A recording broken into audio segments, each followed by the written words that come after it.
Alright, this is my pour from bucket. I like it because it's got a spigot. Spigot good. I just finished draining.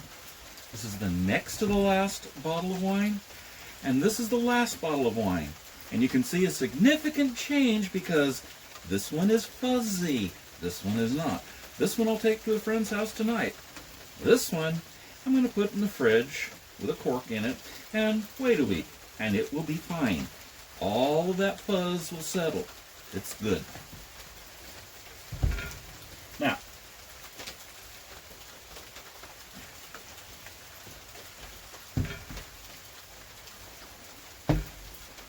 okay, this bucket I have washed by hand, and all I've done is take it to the bathtub, put water in it, rub the sides with my hand.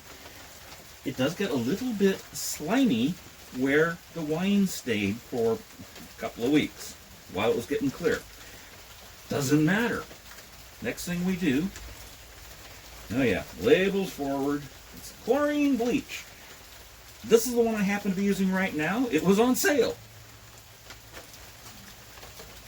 Well, I haven't used this one because it's still got the cork in it. Okay? This is the one I've used because I got a couple of them on sale.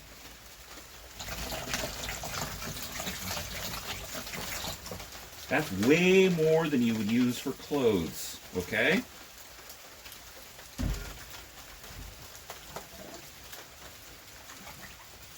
Okay? And I can see, even if it doesn't show up on video, that there's still some staining from the wine that was in there before. We got to get that cleared out. I already had water in there, so it's not going to bleach my fingers. I won't turn any whiter. I don't know if that's a racist joke or not, but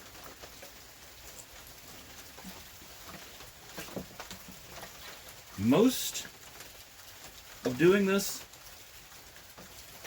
most of winemaking is cleaning. You've got to keep things clean. And not just clean. This is sanitizing. Okay, I've got another bucket. Got another bucket in the house. And what I'm going to do is I'm going to pour this solution into the next bucket, being very careful to spend some time on the spigot because there's stuff in the spigot that stayed there for a week. You got to wash that clean, okay? The flies loved it. Flies walked on it. You don't want to put fly poop in your friend's wine. Well, maybe you do, but I'm a little bit picky that way. All right, going in the house, going to change this into another bucket. And the second bucket is the one that I'm going to use to wash the bottles, okay? Just so you see it, I've cleaned out the spigot, and now I'm pouring it into the second bucket.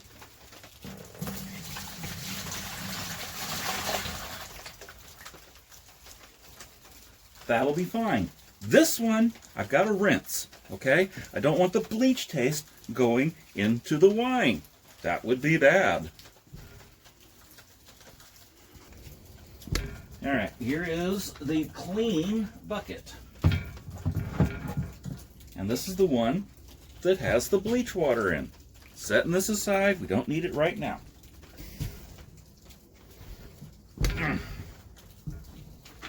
From 6/21, there's my documentation.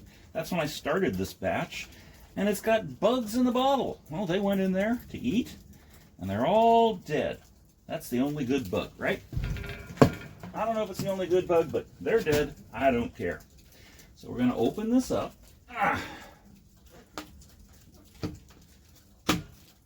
Let's see what we got. Looks like wine.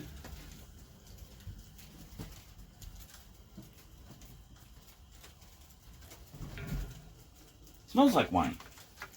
That's not a surprise, is it? 5 gallons, 7.5 gallons. So I can add and don't have to worry. Close that spigot. Good thing. Okay, there's a little bit of sediment, but not very much. That's looking good. I can live with that. Now we're going to taste it.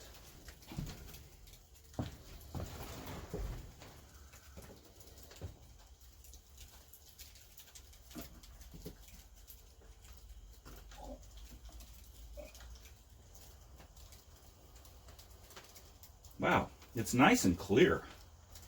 That's a good sign. But then we've racked it for about 3 months. You don't have to rack it for 3 months, trust me. It's just, it had too much sugar when I racked it, so I just left it alone, left it in here. It got forgotten. That's the nice thing about wine. If you forget it, it gets better. Probably up to a couple of years.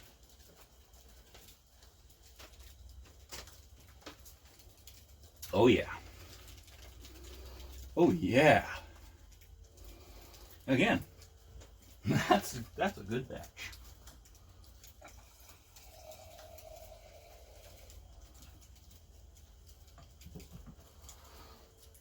There are going to be some happy ladies with this. I've got an art show tomorrow, and I'm taking a glass or two because I got some friends there.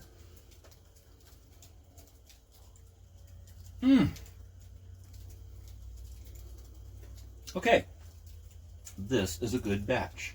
Now, the next chore is going to be to add this wine to various bottles and jars. I happen to like the 20-ounce mason jar. It just looks artisanal. Yeah, I'll put it in. Obviously, I'll put it in bottles too. But this is a good batch. Wow. All right, guys. Happy brewing. May all your glasses come out like that.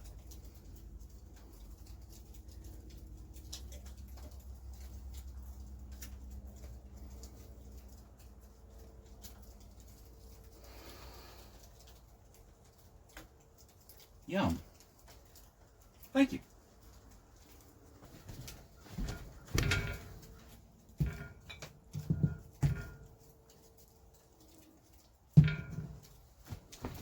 Dum-de-dum-de-dum-de-dum-de-dum.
Lids are just going on to keep the bugs out. It's kind of raining, but that's okay. The rain keeps the bugs down because they don't like getting hit by water bombs.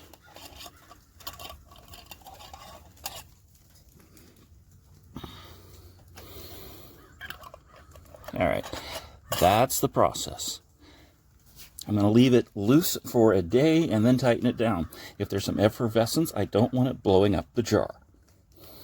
And I'm doing this outside because it drips. I've got a bunch more to go on that one, which is a good thing because a lot of people like this.